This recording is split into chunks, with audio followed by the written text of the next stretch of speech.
Hello மக்களே, March 26 தேதியோட சலங்கொலி promo review தான் பார்க்க போகிறோம். உங்களுக்கு என்னோட ரிவ்யூ பிடிச்சிருந்தா சீரியல் குட்டி ரிவ்யூ மறக்காமல் சப்ஸ்கிரைப் பண்ணிக்கோங்க. இதில் பூமி பால்கனியில் நின்று அழுதுட்டு இருக்காங்க. சரச்சந்திரா கிட்ட கல்யாணத்துக்கு ஓகே சொன்னதை நினச்சி அழுதுட்டு இருக்காங்க. இப்போ நிரந்தரமாக ககனை பிரியிற மாதிரி ஆயிடுச்சுன்னு நினச்சி ககனை கல்யாணம் பண்ண முடியல நினச்சி அழுதுட்டு இருக்காங்க. இந்த நேரத்தில் தான் செடி வராரு. செடி பூமி ஃபேஸை பார்க்கல. அவங்க அந்த சைட் பக்கம் ஆப்போசிட் சைட் பக்கம் நின்றுக்கிட்டு இருக்காங்க. அவங்க பின்னாடி மட்டும் தான் தெரியுது. அவங்க அதை பார்த்து செடி பூமி கிட்ட சண்டை போட்டுட்டு இருக்காங்க. இப்போ நீ ஒழுங்கா நீ அண்ணனையவே கல்யாணம் பண்ணியிருக்கலாமா? நீ எதுக்கு தேவையில்லாமல் பெரியமாவை சேர்த்து வைக்கணும்னு நினச்ச? இப்போ பாரு, இப்போ உன் கல்யாணமே இப்போ நீ நிரந்தரமாக பெரியமா விட்டு மொத்தமாக நீ பிரிஞ்சுட்ட. நீ எப்படி யார் ஒருத்தரை விட்டு கொடுத்து தான் ஆகணும் பூமி. ஒன்று அப்பாவை விட்டு கொடுக்கணும், இல்லை அண்ணாவை விட்டு கொடுக்கணும். நீ 2 குடும்பத்தையும் சேர்க்கணும்னு நினைக்கிற. அது கண்டிப்பாக நடக்க போகிறதில்ல. இப்போ பாரு, சரச்சந்திர மாமாவை உன் கல்யாணத்துக்கு ஒத்துக்கிட்டாரு. அவரே முன்னாடி நின்று உன் கல்யாணத்தை நடத்தினாரு. நீ பேசாமல் அப்பவே கல்யாணம் பண்ணியிருந்தா இப்போ உன் வாழ்க்கை எவ்வளோ நல்லா இருந்திருக்கும். நானும் நட்சத்திராவை கல்யாணம் பண்ணியிருக்க வேண்டிய அவசியமே இல்லை.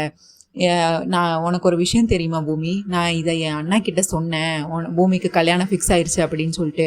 என் அண்ணா ரொம்ப ரொம்ப ஹாப்பி. அவர் ரொம்ப சந்தோஷத்தில் இது அவ்வளோ பேட் நியூஸ் இல்லைடா, இது ரொம்ப ரொம்ப குட் நியூஸ்டா. நீ இந்த குட் நியூஸுக்காண்ட நான் இவ்வளோ நாள் காத்திருந்தேன்னு சொல்லிக்கிட்டு இருக்காரு.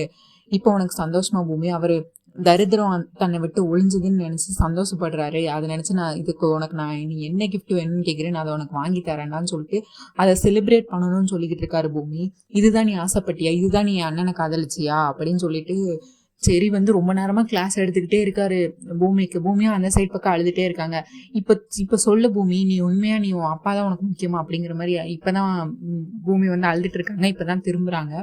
உடனே இப்போ அழுது என்ன ஆக போகுது பூமி? நீ முதலே உன் வாழ்க்கையை காப்பாற்றி இருக்கணும். நீ முதலே அண்ணனை கல்யாணம் பண்ணியிருந்தா இப்போ நானும் நட்சத்திராவை தேவையில்லாமல் கல்யாணம் பண்ணியிருக்க தேவையே இல்லை. உன்னால் பாரு எத்தனை பேரோட இதாகிடுச்சு. இதுக்கு தான் நான் தியாகம் பண்ணனா? நீ வேற எவனையும் கல்யாணம் பண்ணிக்கிறதுக்காக தான் நான் நட்சத்திராவா நீ கல்யாணம் பண்ணனா? நீயும் ககனனாவும் ஒன்று சேரணுங்கிறதுக்காண்டி தான் நானே என் வாழ்க்கையை தூக்கி போட்டு நட்சத்திர காலத்தில் தாலி கட்டினேன். ஆனால் இப்போ நீ உன்னை நினச்சி நான் ரொம்ப சந்தோஷப்படுறேன் பூமி அப்படின்னு சொல்லிட்டு ரொம்ப கோவத்தில் கத்துறாரு. அது இதுன்னு சொல்லி பூமி மனசை சுக்குநூறாக உடைக்கிறாரு. இங்கே பார்த்தா அவர் ககன் வீட்டில் பார்த்தா அவர் மாடிப்படியிலேருந்து ஸ்வீட் பாக்ஸ் எல்லாம் வாங்கிட்டு அம்மா பூரி எங்கே இருக்கீங்க, வாங்க வாங்கன்னு கூப்பிட்டு இருக்காரு. உடனே சாரதா வராங்க, அடுத்து பூர்ணி வராங்க, பின்னாடியே சிவாவும் வராங்க. உடனே ஒரு பெரிய குட் நியூஸ்மா அப்படின்னு சொல்கிறாங்க. என்னடா சொல்லு, குட் நியூஸ் என்னடா சொல்லு, என்னடா இவ்வளோ என்னைக்கும் இல்லாமல் ஏன்டா இன்னைக்கு இவ்வளோ சந்தோஷமா இருக்க, சொல்லு ககன் என்னாச்சு அப்படின்னு சொல்கிறாங்க. உடனே பூர்ணி, நான் கெஸ் பண்ணட்டா, உங்களுக்கு லைஃப் டைமில் இப்போ தான் பெரிய கான்ட்ராக்ட் கிடச்சிருக்கு, அதுக்காக தானே இந்த ஸ்வீட்ஸ் எல்லாம் தரீங்க அப்படின்னு சொல்கிறாங்க. அப்படி இல்லை, ஆனால் நீ சொன்னது பாதி கரெக்டு தான், ஆனால் அப்படி இல்லை அப்படின்னு சொல்கிறாரு. உடனே ஃபஸ்ட்டு எந்த ஒரு நல்ல விஷயம் செய்கிறக்கு முன்னாடி சாப்பிடணும் இல்லாமல் முதல்ல நீங்கள் சாப்பிடுங்க அப்படின்னு சொல்லிட்டு லட்டுவை எடுத்து ஊட்டி விட்றாரு. அடுத்து பூர்ணி, உனக்கு இன்றைக்கி எந்த ரெஸ்ட்ரிக்ஷனும் கிடையாது, நீ இன்றைக்கி எவ்வளோ ஸ்வீட்ஸ் வேணால் சாப்பிடலாம், உனக்கு எவ்வளோ சாப்பிடணும்னு தோணும் அவ்வளோ சாப்பிடுன்னு சொல்லிட்டு பூர்ணிக்கு ஊட்டி விட்றாரு. உடனே பூர்ணி சொல்கிறாங்க, நீ வாழ்க்கையிலே இவ்வளோ சந்தோஷமாக இருந்து நான் பார்த்ததே இல்லை, நான் இன்றைக்கி தான் நான் பார்க்குறேன் அப்படின்னு சொல்கிறாரு. ஒன்று சிவாக்கும் நீயும் எடுத்துக்கூடா சிவன் சொல்லிட்டு சிவாக்கும் லட்டு எடுத்து ஊட்டி விட்றாரு. என்ன குட் நியூஸ்னா சொல்லுங்கன்னு சொல்லிட்டு 3 பேர் வெயிட் பண்ணிட்டு இருக்காங்க. அதுக்கடுத்து ககன் சொல்கிறாரு, பூமி அந்த கல்யாணம் வேண்டான்னு அன்னைக்கு எதுக்காக நம்ம வீட்டுக்கு வந்தான்னு தெரியல, இப்போ அந்த கல்யாணம் ஃபிக்ஸ் ஆயிருச்சு, நடக்க போகுது, இந்த டேட்டில் நடக்க போகுது அப்படின்னு சொல்கிறாங்க. உடனே சாரதா கோவம் வந்துடுது. இதுதான் நீ குட் நியூஸ்ன்னு சொன்னியா, உனக்கு இது வருத்தமாகவே இல்லையா அப்படின்னு சொல்கிறாங்க. உடனே எனக்கு பூமியை பற்றி தெரியலம்மா, அவள் நம்ம குடும்பத்துக்கு எடுக்கணும்னு தான் வந்திருக்கா, அவள் முதல்ல சரச்சந்திரா பொண்ணுன்னு அவளுக்கு தெரிஞ்சிருக்கு, அவள் யாருமே இல்லை நம்ம வீட்டில் நம்ம குடும்பத்தோட கௌரவம் மரியாதை எல்லாத்தையும் கெடுக்கணும், நம்ம வாழ்க்கையை நிம்மதி இல்லாமல் பண்ணணுங்கிறதுக்காண்டி தான் பிளான் பண்ணி வந்ததோட மட்டும் இல்லாமல் நம்ம குடும்பத்தோட மானத்தை எல்லாத்தையும் வாங்கிட்டு இப்போ போயிட்டா. இப்போ அவன் நினைக்கிறா நான் அவளை உண்மையாக காதலிக்கிறேன், இப்போ அவளுக்கு வேற ஒருத்தனோட கல்யாணம் ஆயிடுச்சுன்னா நான் ரொம்ப ஃபீல் பண்ணி தேவதாஸ் ஆயிடுவேன் அவன் நினச்சிக்கிட்டு இருக்காமா. ஆனால் அவன் நினைக்கிறது எதுவுமே நடக்க போகிறதில்ல, நம்ம இங்கே ரொம்ப சந்தோஷமாக இதை செலிப்ரேட் பண்ணணும், இது நம்ம கொண்டாடணுமா அப்படின்னு சொல்லிட்டு இதெல்லாம் பண்ணுறாங்க. உடனே பூர்ணிக்கு சொல்கிறாங்க, அண்ணா நீங்கள் பூமியை இப்படிலாம் சொல்கிறது, எனக்கு பூமி ஒன்றும் அந்த மாதிரி பண்ணியிருப்பாங்கன்னு எனக்கு தோணலை, என் மனசு ஒன்றும் அப்படி தோணலைன்னு சொல்லிட்டு அவங்க வருத்தமாக ரூம்குள்ளே போயிடுறாங்க. சிவா இது அக்காவுக்கு என்னதான் என் அக்கா கல்யாணமா அப்படின்னா, ஓ அக்காக்கா அப்படின்னா, இல்லை அன்னைக்கு வந்தாங்கல்ல அந்த அக்கா கல்யாணமா அப்படின்னு கேட்குறான். உடனே ஆமாடா அந்த அக்கா கல்யாணம் தான் அப்படின்னு சொல்லிட்டு ககன் சொல்கிறான்.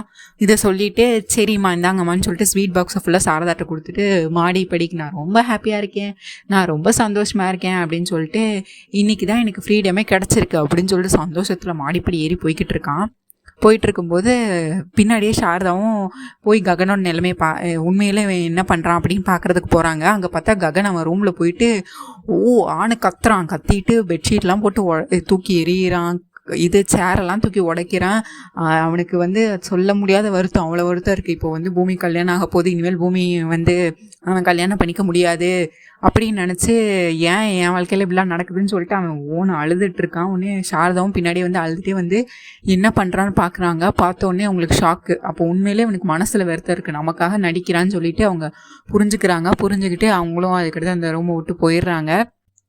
இங்கே பூமியும் ககனை நினச்சி அழுதுட்டு இருக்காங்க. ககனும் பூமியை நினச்சி 2 பேரும் அழுதுகிட்டே இருக்காங்க. பூமி வந்து தன்னோட வாழ்க்கை இப்படி போகுது, ஐயோ அப்பா இப்படி முடிவெடுத்துட்டான்னு நினச்சி அழுதுட்டு இருக்காங்க. இங்கே ககன் வந்து ஐயோ பூமி கல்யாணம் ஆக போது, இனிமேல் அவள் என் வாழ்க்கையில் இருக்க மாட்டான்னு நினச்சி 2 பேரும் மாறி மாறி அழுதுகிட்டே இருக்காங்க. இங்கே மறுநாள் ஆகுது. நட்சத்திரா வந்து விடிய காலையில் எழுந்திரிச்சு குளித்து பூஜையெல்லாம் பண்ணி காலையில் மணி அடித்து சாமிக்கு வீட்டிலே வந்து பூஜை பண்ணிகிட்டு இருக்கா. இதை பார்த்து அபூர்வம் அவங்க மருதாணியிலேயே ஷாக் ஆகிடுறாங்க. மருதாணியில் இருந்துட்டு என்னம்மா என்னைக்கு உள்ளது திருநாளும் உன் பொண்ணு பூஜையெல்லாம் பண்ணிக்கிட்டு இருக்கா, காலையில் எழுந்திரிச்சு குளிச்சு அப்படின்னா. ஆமாம், அவளோட புது ஆட்டம் இது. அபூர்வா அவளோட பொண்ணுனா சும்மாவா, நீங்கள் அபூர்வாவோட அடுத்த வருஷம்தான் நட்சத்திரா அப்படின்னு சொல்லிட்டு என்னோட பொண்ணு அவன் நிரூபிக்க வேண்டாமா, அந்த செரியை டார்ச்சர் பண்ண வேண்டாமா அப்படின்னு சொல்லிட்டு இந்த அபூர்வாவோட பொண்ணு தான் நட்சத்திரா, அவள் கண்டிப்பாக பாருங்கள் எதுவும் பிளான் இல்லாமலாம் என் பொண்ணு பண்ண மாட்டா அப்படின்னு சொல்லிட்டு இவ அபூர்வா வந்து அவளோட பொண்ணை ரொம்ப பெருமையாக பேசிக்கிட்டு இருக்கா. அதுக்கடுத்து மணி அடித்தோன்னே எல்லோரும் வந்துடுறாங்க. சரச்சந்திரா வந்து பார்த்து ஷாக் ஆகிடுறாரு. நம்ம நட்சத்திராவா இது பூஜையெல்லாம் பண்ணுறது அப்படின்னு சொல்லிட்டு. அடுத்து கேபி வராங்க, பூமி வராங்க, எல்லோரும் வந்து பார்த்துட்டு ஷாக் ஆகிடுறாங்க. உடனே அவங்க வந்து சூடன் காட்டி அதை வந்து முதல்ல அபூர்வா எடுத்துக்கோங்கம்மா, எடுத்துக்கோங்க, தீபாரணம் எடுத்துக்கோங்கன்னு சொல்லிட்டு மருதாணி இலைக்கு அப்பா எடுத்துக்கோங்க டாடி அப்படின்னு சொல்லிட்டு அடுத்து கேபி மாமா கொடுக்குறாங்க. பூமி கரெக்டான நேரத்தில் நீயும் வந்துட்ட பூமி, நீயும் எடுத்துக்கோ அப்படின்னு சொல்லிட்டு பூமி கொடுக்குறாங்க. அடுத்து மீராவுக்கு கொடுக்குறாங்க. மீராவுக்கும் அந்த தீபாரணி காட்டுறாங்க. உடனே மீரா வந்து ரொம்ப மரியாதையாக கூப்பிட்றாங்க. அத்தைங்க வாங்க போங்க அப்படின்னு கூப்பிட்றாங்க. நீ எப்போ என்ன வா போன்னு தானே கூப்பிடுவா அத்தை, நீ இப்போ என்ன புதுசாக நீ வாங்க போங்கலாம் கூப்பிட்டுக்கிட்டு இருக்க அப்படிங்கிற மாதிரி மீரா வந்து சொல்லிட்டு இருக்காங்க. இல்லை, நீங்கள் முதல்ல எனக்கு அத்தை மட்டும்தான், ஆனால் இப்போ நான் உங்கள் பையனை கல்யாணம் பண்ணியிருக்கேன், நீங்கள் என்னோட மாமியார், உங்களுக்கு மரியாதை நான் கொடுக்கணும். பிந்து இங்கே எந்திரிச்சிட்டாளா அப்படின்னு சொல்லிட்டு ரொம்ப அக்கறையாக கேட்டுட்டு இந்த மாதிரி பண்ணிகிட்டு இருக்காங்க. அதுக்கடுத்து தீபாரணம் எல்லாம் காட்டி முடிச்சுட்டு சரி இன்னும் வரலை அப்படின்னோடனே இவங்க வந்து டீ எடுத்து ஊற்றிட்டு 2 இட்லி வச்சு வடையை வச்சு சட்னி வச்சு பிளேட்டில் எல்லாம் எடுத்து வச்சு மாடியில் கொண்டு போய் செடிக்கு கொடுக்க போகிறத எல்லோரும் முன்னாடி சீனை போட்டு மேலே வராங்க. வந்துட்டு இங்கே கதவை பூட்டிட்டு சரின்னு எழுப்புறாங்க. அவன் எந்திக்கவே இல்லை. அவனே அந்த சூடான டீ எடுத்து செரி மூஞ்சிலே ஊற்றுறாங்க. ஊற்றினோடனே அவனுக்கு வந்து எரிய ஆரம்பிச்சிச்சோன்னே எந்திரிச்சு உனக்கு அறிவு இருக்காடி, என்ன அடிச்சு எதுக்கடி டீயை கொண்டு மூஞ்சில் ஊற்றுறான், ஏண்டா உன்னை நான் எத்தனை வாட்டி சரின்னு கூப்பிட்றேன், அப்படியாடா உனக்கு தூக்கம் வருது அப்படின்னு சொல்லிட்டு பேசுகிறாங்க. உடனே அதுக்கடுத்து நான் இப்போவே போய் இது கீழே போய் நான் மாமா கிட்ட சொல்கிறேன். சொல்லு, ஏண்டா என்னோட இந்த கெட்டப்பை பார்த்துமாடா உனக்கு தெரியலை, நான் இவ்வளோ நேரம் கீழே நடிச்சு கொட்டிட்டு தானே வந்திருக்கேன், நான் இந்த டிஃபனையும் இந்த டிவியும் உனக்கு தான் எடுத்துகிட்டு வந்தேன்னு சொன்னேன், இப்போ நீ கீழே போய் சொன்னான்னா நான் சொல்லுவேன், அவனே அவன் மூஞ்சில டீ ஊற்றிக்கிட்டு என் மேலே பழிய போடுறான்ப்பான்னு சொன்னால் நான் சொன்னதை நம்புவாங்களா இல்லை நீ சொல்கிறத நம்புவாங்களா அப்படின்னு சொல்கிறாங்க. இன்னும் நிறைய டார்ச்சர் பண்ண வேண்டி இருக்குடா, எல்லாத்தையும் நான் உனக்கு பண்ணுவேண்டா அப்படின்னு சொல்லிட்டு இவங்க பேசிகிட்டு இருக்காங்க. இந்த டிஃபன் நான் உனக்காக எடுத்துகிட்டு வந்தேன்னு கீழே சொன்னேன், ஆனால் உனக்கெல்லாம் எடுத்துகிட்டு வரல, நீ பட்னியாருடா அப்படின்னு சொல்லிட்டு அவங்களே அந்த டிஃபனெல்லாம் சாப்பிட்டுட்டு இருக்காங்க. உடனே சரி நீயே தின்னு தொலை அப்படின்னு சொல்லிட்டு எனக்கு எந்த சாப்பாடும் வேண்டாம் அப்படின்னு சொல்லிட்டு கீழே இறங்கி படிக்கட்டில் வந்துட்டு இருக்காங்க. அப்போ வந்து கேபி பத்துறாரு. கேபி உடனே அவங்க ஃபேஸ் எல்லாம் வேர்த்திருக்கு, கழுத்தெல்லாம் ஒரு மாதிரி இருக்குன்னு சொல்லிட்டு கேட்குறாங்க. என்னடா ஏன் பதட்டமாக இருக்க, சரி என்னாச்சு அப்படின்னு கேட்கும்போது கேபி கிட்ட சொல்கிறாங்க, நட்சத்திர சூடான டீ எடுத்து மூஞ்சியில் ஊற்றிட்டா அப்படின்னா. ஆமாடா, அவள் கீழேயே நிறைய ட்ராமா போட்டுக்கிட்டு இருந்தா, காலையிலே பூஜையும் பண்ணி நான் அப்போவே நினச்சேன் ஏதோ பண்ண போகிறான்னு, நான் அதை சொல்கிறதுக்கு தான் உங்ககிட்ட வந்தேன், பாரு உன்னை என்ன பண்ணிட்டான்னு, நான் இதை சும்மா விட மாட்டேன்டா, இப்போ சரச்சந்திராட்ட சொல்கிறேன் அப்படின்னு. உடனே சரி இருந்துட்டு வேண்டாம், இப்போ நம்ம என்ன சொன்னாலும் நான் சொல்கிறத மட்டும் என்ன மாமா நம்பவா போகிறாங்க, நான் சொல்கிறத நம்புவாங்களா, அவங்க பொண்ணு சொல்கிறத நம்புவாங்களா, எப்படி நட்சத்திர சொல்கிறது தான் நம்புவாங்க, விடுங்கப்பா நான் பார்த்துக்கிறேன், நான் எனக்கு என்ன பண்ணணும்னு தெரியும் அப்படின்னு சொல்லிட்டு அவங்களும் சரி வந்து விடுங்கப்பா நானே பார்த்துக்கிறேன் அப்படின்னு சொல்லிட்டாரு. சிவாவை வந்து இவர் ககன் வந்து ஒரு பெரிய காலேஜில் இருக்கிறதுலே டாப் மோஸ்ட் காலேஜில் வந்து அவரை அட்மிஷன் போட்டு சிவாவை சேர்த்துடுறாரு. இன்றைக்கி தான் ஃபஸ்ட்டு டே காலேஜ் போகிறாரு அவர் கிளம்பி சிவா வந்து கிளம்பி நல்லா டக்கின் பண்ணி நல்லா நீட்டாக ட்ரெஸ் எல்லாம் பண்ணி பேக்லாம் போட்டு வந்து படியில் இறங்கி சாரதாட்ட வந்து பேசிகிட்டு இருக்காரு. என்னை ஆசீர்வாதம் பண்ணுங்கம்மா அப்படின்னு சொல்லிட்டு எனக்கு நான் எப்படி இருக்கேன் அப்படின்னு சொல்லிட்டு கேட்பாரு. நீ ரொம்ப அழகாக இருக்கப்பா, நல்லபடியாக போய் படித்து நீ பெரிய ஆளாக வரணும், நீ ரொம்ப பெரிய ஆளாக வரணும் அப்படின்னு சொல்லிட்டு வாழ்த்துறாங்க. சரி நீ வந்து சாப்பிடு, அதுக்கு முன்னாடி முதல்ல போய் கடவுளை வேண்டிட்டு வந்துரு, கடவுளை முதல்ல வேண்டிட்டு வந்துரு அப்படின்னு சொல்கிறாங்க. அப்போ தான் வந்து ககனும் மாடிப்படியிலேருந்து ஆஃபீஸ் ஃபைல் எடுத்துகிட்டு கிளம்பிட்டு அவரும் ஆஃபீஸ் போகிறக்காக கிளம்பி வந்துட்டுருக்காரு. உடனே அவர் வந்தோடனே சாப்பாடு ரெடி ஆகிட்டம்மான்னு கேட்குறாரு. ரெடி ஆகிட்டுப்பா ககன், வா சாப்பிட்லாம்ப்பா அப்படின்னு சொல்கிறாங்க. உடனே நீ போய் சாமி கும்பிட்டு வாடா அப்படின்னு சொல்லிட்டு சிவா சொல்கிறாங்க. கடவுளை போய் தரிசிட்டு வாடான்னு சொன்னோன்னே சிவா வந்து ககனோட காலில் விழுந்துடுறாங்க. உடனே ககனுக்கு வந்து ஒன்றுமே புரியலை. நீ ஏன்டா என் காலில் விழுகிற அப்படின்னா, இல்லை அம்மா தான் சொன்னாங்க கடவுளில் தரிசிச்சுட்டு வான்னு சொல்லிட்டு, எனக்கு வாழ்க்கை தந்த கடவுளே நீங்கள் தான் அப்படின்னு சொல்லிட்டு, நீங்கள் தான் சார் அப்படின்னு சொல்லிட்டு, அதனால் என்னை பாதுகாப்பாக நான் கனவுல நினைக்காத ஒரு இடத்துல நீங்கள் என்னை படிக்க வைக்க போகிறீங்க. இதை நினச்சி நான் ரொம்ப சந்தோஷமாக இருக்கேன். எனக்கு எப்போவுமே கடவுள் நீங்கள் தான் அப்படிங்கிற மாதிரி அந்த சிவா வந்து ககனோட காலில் விழுந்து இது பண்ணுறாரு. ஐயோ நீ அப்படியெல்லாம் எதுவுமே பண்ணக்கூடாதுடா, உன்னோட ஃபோக்கஸ் வந்து ஃபுல்லாக படிப்பில் தான் இருக்கணும், நீ என்னையை விட ரொம்ப பெரிய ஆளாக வரணும், நீ வந்து ரொம்ப பெரிய பிஸ்னஸ் மேனாக வரணும்டா அப்படின்னு சொல்லிட்டு இவங்களும் வாழ்த்துறாங்க. இனிமேல் காலெல்லாம் விழுகாது அப்படின்னோன்னா அவன் வந்து தேங்க்ஸ் மாமா அப்படின்னு சொல்லிடுறான் சிவா. உடனே ஏன்டா இப்போ என்னடா காலேஜில் சேர்த்தோன்னா சார்லேருந்து இப்போ மாமான்னு கூப்பிட ஆரம்பிச்சியாடா அப்படின்னு சொன்னாங்க. இல்லை அன்னைக்கு அக்கா வந்தாங்கல்ல, அவங்க உங்களை மாமான்னு கூப்பிட்டாங்கல்ல, அதனால் எனக்கும் அந்த மாதிரி ஞாபகம் வந்துருச்சு, அதனால் நான் மாமான்னு கூப்பிட்டுட்டேன், உங்களுக்கு பிடிக்கலன்னா சாரி சார், நான் இனிமேல் சாருன்னே கூப்பிட்றேன் அப்படின்னு சொன்னாங்க அப்படின்னு சொல்கிறாரு சிவா. உடனே அதை சொல்கிறாரு ககன் சொல்கிறாரு, இல்லை உனக்கு எது கம்ஃபர்டபுளோ அதுவே கூப்பிடு, உனக்கு மாமான்னு கூப்பிட ஆசையாக இருந்துச்சுன்னா நீ மாமானே கூப்பிடு, ஒன்றும் பிரச்சனை இல்லை அப்படின்னு சொல்கிறாரு. இவங்க அப்படி பேசிகிட்டு இருக்கும்போது சிவா வந்து எனக்கு உங்களோட ஃபோன் தரீங்களா, நான் என்னோடய ஃப்ரெண்டு ஊரில் இருக்க ஒரு ஃப்ரெண்டுக்கிட்ட பேசணும், நான் இன்னைக்கு காலேஜ் சேர போகிறேன், பெரிய காலேஜில் சேர போகிறேன், படிக்க போகிறேன், இதெல்லாம் நான் என் ஃப்ரெண்டுக்கிட்ட சொல்லணும், ஊரில் எனக்குன்னு ஒரே ஒரு ஃப்ரெண்டு தான் இருக்கா, நான் பேசணும் அப்படின்னு கேட்குறாங்க. உடனே ஃப்ரெண்டா உனக்கு ஊரில் சரி இந்த ஃபோனை பேசு அப்படின்னா, உடனே நான் அங்கே போய் பேசிட்டு வரேன்னு சொல்லிட்டு சிவா அந்த காலை விட்டு போகிறாரு. உடனே சாரதா இங்கே இருந்து பேசுடா அப்படின்னு சொல்கிறாங்க. உடனே ககன் இருந்துட்டு ஃப்ரெண்டு பர்சனல் ஏதாவது பேசுவாங்க, அவன் அங்கே போய் பேசட்டும், நம்ம சாப்பிட போகலாம் அப்படின்னு சொல்லிட்டு இவங்க வந்துடுறாங்க. திரும்ப இவன் வந்து பூமிக்கு தான் கால் பண்ணுறான். அக்கா எப்படிக்கா இருக்கா, இங்கே பூமி வந்து அழுதுகிட்டு இருக்கா. இவன் சிவா தான் ககன் ஃபோன்லேருந்து கால் பண்ணுறான், ஆனால் அவளுக்கு ககன் தானே வரும். உடனே அவன் ரொம்ப ஆசையாக ககன் மாமா அப்படின்னு சொல்லிட்டு பேசுகிறா. அக்கா நான் சிவா பேசுகிறேன் அப்படின்னு சொல்கிறான். சொல்லிட்டு நீ என்னடா இவங்க ஃபோன்லேருந்து பேசியிருக்க, நீ பத்திரமா இருடா, இப்படிலாம் பண்ணக்கூடாது, நீ மாட்டிக்கக்கூடாது அப்படின்னு சொல்கிறாங்க பூமி. அக்கா உங்களுக்கு ஒரு விஷயம் சொல்கிறதுக்கு தான் கால் பண்ணேன். என்னைய ககன் மாமா வந்து என்னை இன்றைக்கி பெரிய காலேஜில் சேர்த்துருக்காங்க, நான் கனவுல கூட அந்த மாதிரி காலேஜெலாம் போக முடியாது, நான் வாழ்க்கை ஃபுல்லாக கஷ்டப்பட்டால் கூட அந்த காலேஜிலலாம் நான் படிக்கவே முடியாது, ஆனால் என்னை பெரிய காலேஜில் சேர்த்து விட்டுருக்காங்கக்கா, இந்த நல்ல விஷயத்த உங்ககிட்ட சொல்லணும்னு ஆசைப்பட்டேங்க்கா, அதுக்காக தான் ஃபோன் பண்ணேன் அப்படின்னு சொல்கிறாங்க. உடனே ஆமாடா என் கடவுள் மாதிரி என் வாழ்க்கையில் வந்திருக்காங்கக்கா அப்படின்னு சொல்கிறாங்க. ஆமாம் பூமியும் சொல்கிறாங்க, ஆமாம் ககன் மாமா வந்து கடவுள் தான்டா, அவங்க உண்மையான கடவுள் தான் அப்படிங்கிற மாதிரி அவங்களும் சொல்கிறாங்க.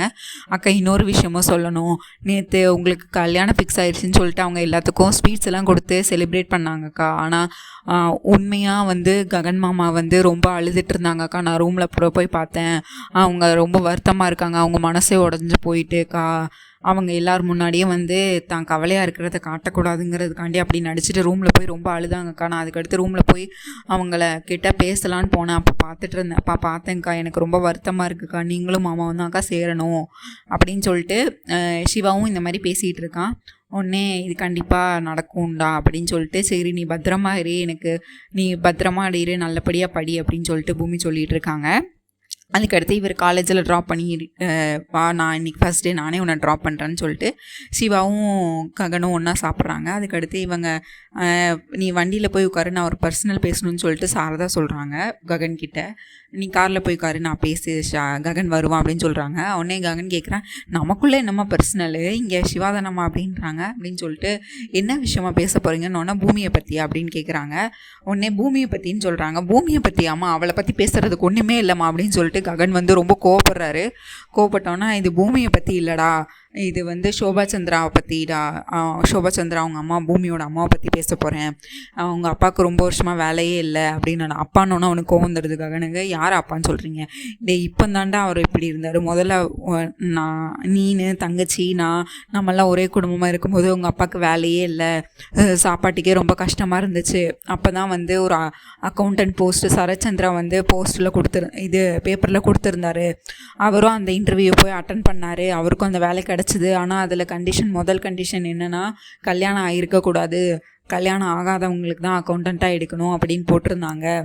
அதனால தான் வந்து நம்ம சாப்பாட்டுக்கே வழியில் வேலையும் கிடைக்கல, எப்படியாவது இந்த வேலையை தக்க வச்சுக்கணுங்கிறதுக்காண்டி உங்கள் அப்பா நம்மளை ஒரு ஊரில் தங்க வச்சுட்டு அவர் இந்த ஊரில் இருந்து வேலை பார்த்துட்டு இருந்தார் அப்படிங்கிற மாதிரி இந்த பழைய கதையெல்லாம் சொல்கிறாங்க.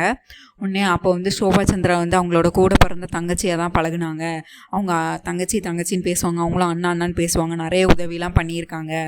அதுக்கடுத்து இந்த உண்மை தெரியாமல் தான் அவங்க வந்து சரச்சந்திர கண்ணில் அப்பா வந்து நல்லவராக பதிய அவர் தங்கச்சிக்கு எப்படியாவது இவரை கல்யாணம் பண்ணி வைக்கணும்னு சொல்லிட்டு கல்யாணம் பண்ணி வச்சிட்டாங்க. அதனால தான் அந்த கல்யாணம் நடந்துச்சு அப்படிங்கிற மாதிரி கடைசி நிமிஷத்தில் கூட சொல்ல முடியல. ஆனால் சோபாச்சந்திரா இறந்ததை பற்றி சொல்கிறாங்க. அவங்க நாட்டியம் ஆடிட்டே வந்து அவங்க உயிரை விட்டுட்டாங்க, அது அன்றைக்கி அந்த சம்பவம் நடந்திருக்கக்கூடாது அப்படிங்கிற மாதிரி அவங்க சொல்லிகிட்டு இருக்காங்க.